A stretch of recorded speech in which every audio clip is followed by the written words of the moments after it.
நாங்கள் ஸ்ரீமுஷ்கத்துலேருந்து வந்திருக்கோம். இந்த கோயில் தல வரலாறு எந்த இடத்துல இருக்குது அப்படிங்கிறதெல்லாம் கொஞ்சம் தெளிவாக சொல்லுங்கள். பார்வதிபதையே தென்னாடுடைய சிவனே போற்றி, எந்நாட்டவர்க்கும் இறைவா போற்றி.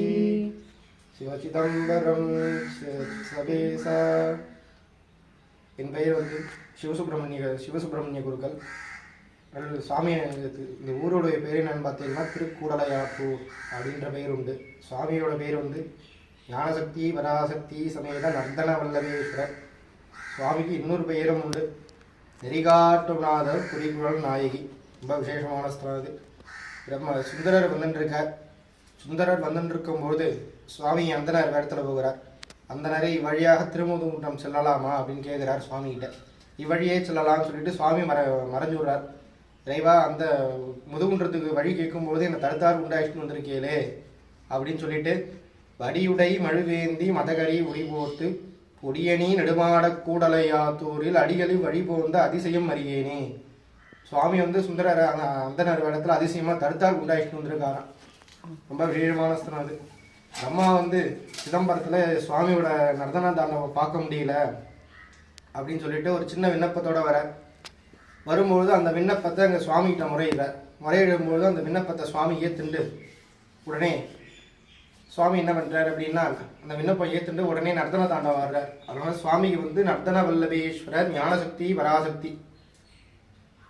ரொம்ப விசேஷமான ஸ்தலம் அது. பிரம்மா அகஸ்தியர் வந்து தாங்கற்ற வித்தைகள் மறவாமல் இருக்கணும் அப்படின்னு சொல்லிட்டு வழிபட்டிருக்கார். அதனால இங்கே கல்விக்கு சிறந்த ஸ்தலம் இருந்தாலையும். இப்போ நம்ம நிற்கிற சன்னதி எந்த சன்னதின்னு பார்த்தீங்கன்னா ஞானசக்தின்ற அம்பாள் சன்னதி. இந்த சன்னதியில் கல்விக்கு சிறந்த ஸ்தலம் அது. இந்த சன்னதியில் வந்து கல்விக்காக வந்து அர்ச்சனை பண்ணிட்டு போவா. ஸ்ரீகத்தி பிரம்மகத்தி தோஷங்கள் நிவர்த்தி நம்ம ஆலயம். அவயோகி தோஷங்கள் நிவர்த்தி. சித்திரகுப்தர் என்ன பண்ணுறாரு அப்படின்னா, சுவாமி வந்து வழிபடுறார். வழிபடும் பொழுது நம்ம ஆலயங்களில் நவகிரகங்கள் கிடையாது. பொங்கு சனி தனி சன்னதி. நடுநாட்டு தலங்களில் 22வது 3வதாக சொல்லப்பட்ட ஸ்தலம் இது. வெள்ளாறு மணிமுத்தாறு ஆகாசமாக சரஸ்வதி திருமேனி சங்கமோக்ஷேத்திரம் சொல்லுவார். ரொம்ப விசேஷமான ஸ்தலம் அது. வல்லார் வழிபட்டிருக்கார்.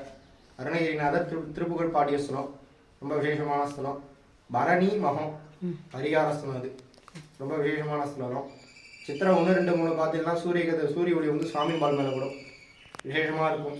திருமணமாகலை, வேலை கிடைக்கல அப்படின்னு சொல்லிட்டு நிறைய பேர் வந்து இங்கே அர்ச்சனை பண்ணிட்டு போவார்.